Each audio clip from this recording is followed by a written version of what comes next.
Hello friends, मी Arya. Shravan special भागात तुमचं मनापासून स्वागत. श्रावण मासी हर्ष मानसी हिरवळ दाटे चोहीकडे, क्षणात येती सरसर शिरवे, क्षणात फिरुनी ऊन पडे.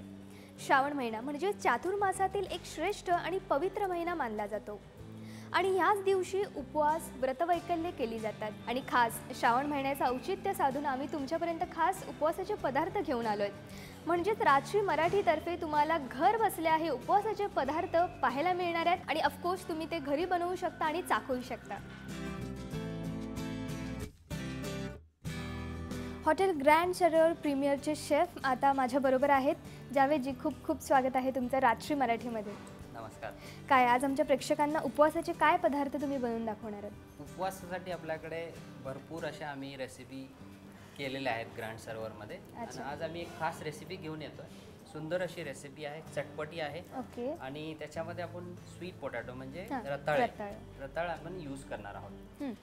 युजली काय होतं की रताळे आपण ज्यावेळी रताळ्याची कुठली डिश बनवतो, एकतर खीर असते किंवा उकडलेले रताळे किंवा नुसतंच खातो तर आपण बोर होऊन जातो. तर मी असं एक कॉम्बिनेशन बनवलेलं आहे की रताळे पण खाता येतील आणि त्याच्याबरोबर सात्विकता आहे, त्याच्यामध्ये पौष्टिकता आहे, भरपूर फायबर आहेत, सगळं काही जे उपासाला लागते ते सगळं आहे. नक्कीच, म्हणजे हीच खासियत आहे या पदार्थाची. येस, नक्कीच. आपण सुरुवात करूया. हो.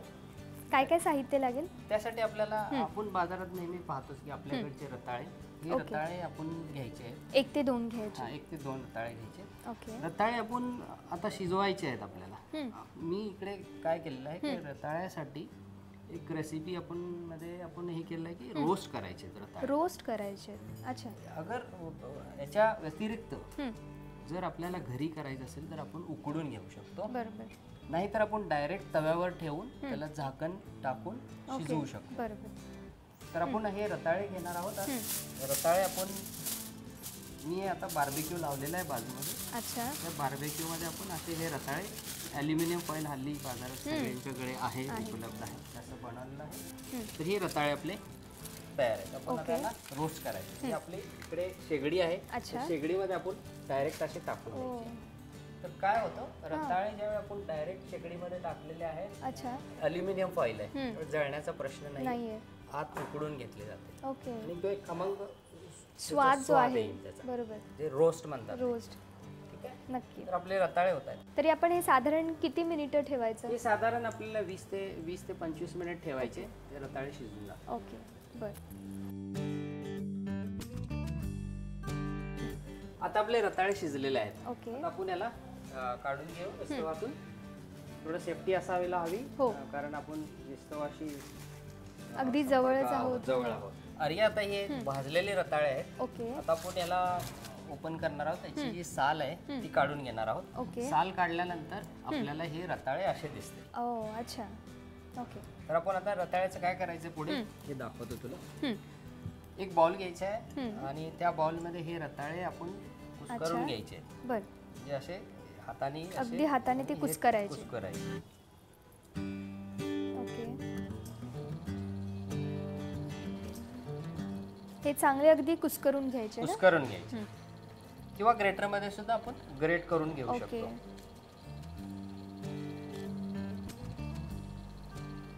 हे आपले कुस्करलेले रताळे.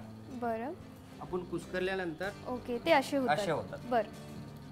आता आपल्याला आपली रेसिपीसाठी आपले सगळे तयार झालेलं आहे. आता सामग्री काय आपण दाखवतो याच्यामध्ये. बरं. आपल्याला तूप वापरायचं आहे. साजूक तूप वापरायचं आहे. त्याच्यानंतर आपल्याकडे आहे हिरवी मिरची आहे. बरं. त्याच्यानंतर आपल्याकडे आहे जिरा पावडर, रोस्टेड जिरा पावडर आहे. तर आपण उपवासामध्ये आपल्याकडे नेहमी ब्लॅक सॉल्ट यूज करतो. ओके. बरोबर. जे आपण काळं मीठ म्हणतो. काळं मीठ, ते काळं मीठ पिसलेलं आहे. ओके. थोडीशी आपल्याकडे ही आहे करी लिव्स आपण चॉप करून घेतलेले आहेत. ओके. आणि आपल्याकडे शेंगदाण्याचा कूट आहे, भाजलेले शेंगदाणे, त्याचं कूट. म्हणजे उपवासामध्ये ऍक्च्युली शेंगदाण्यांचा जास्त वापर केला जातो. ठीक. सर्वात प्रथम आपल्याला थोडंसं तूप घ्यायचं आहे. 2 चमचे तूप.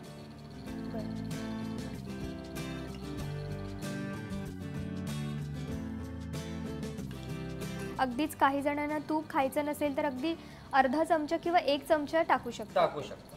नंतर आपण ह्याच्यामध्ये शेंगदाण्याचा कूट आहे तो तो टाकायचा. घालूया. हा आपण आता भाजूनच ठेवलेला, अच्छा, म्हणजे अगदी हा. शेंगदाणे आधी भाजून घ्यायचे. भाजून घेतलेले. हे तुपामध्ये थोडंसं आपल्याला असं स्टर करायचं आहे, ओके. भाजायचं आहे थोडं. आता खमंग वास येतोच आहे, ऑलरेडी भाजलेले आहे. अगदीच ह्या रताळ्यांचा स्वाद आणि अगदी शेंगदाण्याचा स्वाद शेंगदाण्याचा पण, स्वाद, हो. आणि वरून त्या साजूक तुपाचाही साजूक स्वाद. तुपाचा स्वाद. जास्ती काय आपल्याला करायचं नाही, हे एकदम 2 मिनिटात होतं. ओके. त्याच्यानंतर आपल्याला हिरवी मिरची टाकायची. हिरवी मिरची अच्छा. आपल्या स्वादानुसार, जितकं आपण तिखट खाऊ शकतो तेवढी. नंतर आपल्याला करी लिव्स टाकायचे. करी लिव्स हे फार म्हणजे सुवासमध्ये आणि स्वादामध्ये फार उत्तम असं हे हब आहे आपल्या इंडियात. अच्छा. हे थोडंसं भाजून घ्यायचं आहे आणि त्याच्यामध्ये आपल्याला हा रताळ्याचा खीस टाकायचा. ओके. रताळ्याचा खीस आपण असा जेवढा आपल्याला पाहिजे 1 कप असा टाकलेला आहे त्याच्यामध्ये. आणि नंतर फर्दर आपल्याला याच्यामध्ये ते भाजून घ्यायचं. बरोबर. कसं आहे ना, रताळ्याचे पदार्थ किंवा सुक्का रताळा जे आपण दुधाबरोबर कधी कधी खातो, असे पदार्थ खाऊन खाऊन आपण अगदी कंटाळतो. आणि मग त्यालाच पर्याय म्हणून जर आपण थोडंसं नाविन्य आणलं या पदार्थांमध्ये, जसं शेफ आपल्याला दाखवत आहेत, एखादी छान रताळ्याचीच रेसिपी पण त्याच्यामध्ये यांनी सगळे उपवासाचे पदार्थ वापरले आहेत, त्याच्यामुळे अगदी हा नवीन पदार्थ तुम्ही खाऊ शकता, तोही घरच्या घरी. हो. आता आपले हे रताळे आपण आता भाजलेले आहेत. थोडंसं करपूस होऊन द्यायचे का? खरपूस होऊन द्यायचे, थोडेसे लालसर व्हायला पाहिजे. आपण खरपूस म्हणतो जसं, बरोबर. लाली यायला पाहिजे तसं थोडीशी. आणि त्याच्यामध्ये आपण जिरं पावडर टाकणार आहोत थोडं. ओके. हे स्वादानुसार आपल्याला जिरं किती आवडेल तेवढं. मी असं एक टीस्पून असं टाकलेलं आहे. कंटिन्यूस आपल्याला हे भाजून घ्यायचं आहे. बरोबर. खिचडीमध्ये आपल्याला नेहमी आपण शेंगदाण्याचा कूट टाकतोच असतो. हो. तो तशाच प्रकारे हे उपमा आपण असा क्रिएट केलेला आहे इथे, की आपल्याला तो खिचडीचा स्वाद आणि उपमा या दोघांच्या मध्ये आपल्याला स्वाद घेता येईल. आणि आता दिसतंय तुला हे आपण म्हणजे साबुदाण्याची खिचडी कशी हो, असते, तसंच वाटतंय तसंच दिसतंय ना. त्याच्यानंतर आपल्याला थोडासा हिरवा धनिया टाकायचा आहे, कोथिंबीर टाकायची थोडीशी. नंतर आपल्याला मीठ टाकायचं आहे, काळं मीठ.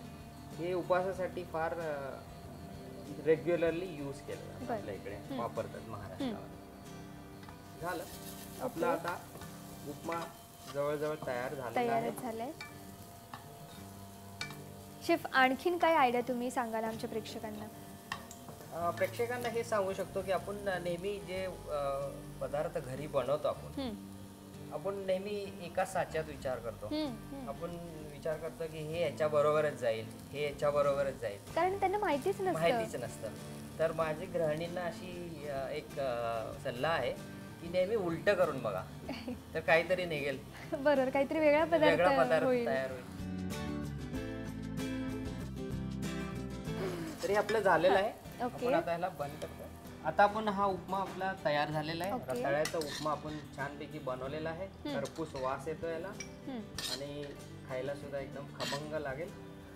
एक पद्धत आहे रेस्टॉरंटमध्ये, उपमा जो देतात तो आपल्याला असा वाटीमध्ये टाकून नंतर अशी वाटी उलटी करून, हो, म्हणजे अगदी पारंपरिक पद्धतीने तसा आपल्याला हा उपमा बनवलेला आपण असा भरायचा आहे त्यामध्ये आणि फक्त आपल्याला टोपडी करायची आणि हा असा आपण उलटा केलेला आहे. छानच. आणि ह्याला आपल्याला एक छोटीशी अशी सजावट करायची. नेहमी नारळाचा किस आपण खातो उपवासामध्ये, तो नारळ तर महत्वाचा आहे. पूजेला, खाण्यामध्ये, सगळ्यामध्ये यूज करतो. आणि थोडेसे करी लीव्हज आपण ठेवलेले आहेत. आता आपला उपमा तयार आहे. आणि आता तुला हा टेस्ट करायला, स्वाद घ्यायला नक्कीच आवडेल. छान. आता हा उपमा तयार आहे आणि मी तो नक्कीच चाखून पाहते.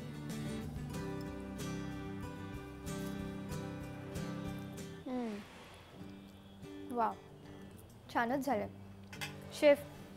अगदी तुम्ही ते जे रोस्ट केलेलं रताळं आणि म्हणजे खोबऱ्याचा स्वाद, कढीपत्त्याचा स्वाद अगदी एकत्र ते मिश्रण येऊन जो नवीन स्वाद तयार झालाय, लाजवाब खरंच. थँक्यू. बरेच डिशेस आम्ही बनवत आहोत ग्रँड सरोवरमध्ये. तुम्ही पण खूप छान पद्धतीने आमच्या प्रेक्षकांना ही डिश दाखवली, त्याबद्दल मी खरंच खूप आभार मानते. धन्यवाद. धन्यवाद. शेफ जावेदजींनी आपल्याला रताळ्याचा उपमा करून दाखवला आणि नक्कीच तो तुम्हाला सुद्धा आवडला असेल आणि त्यामुळे तुम्ही सुद्धा तो घरी करून पहा आणि आम्हाला कळवा.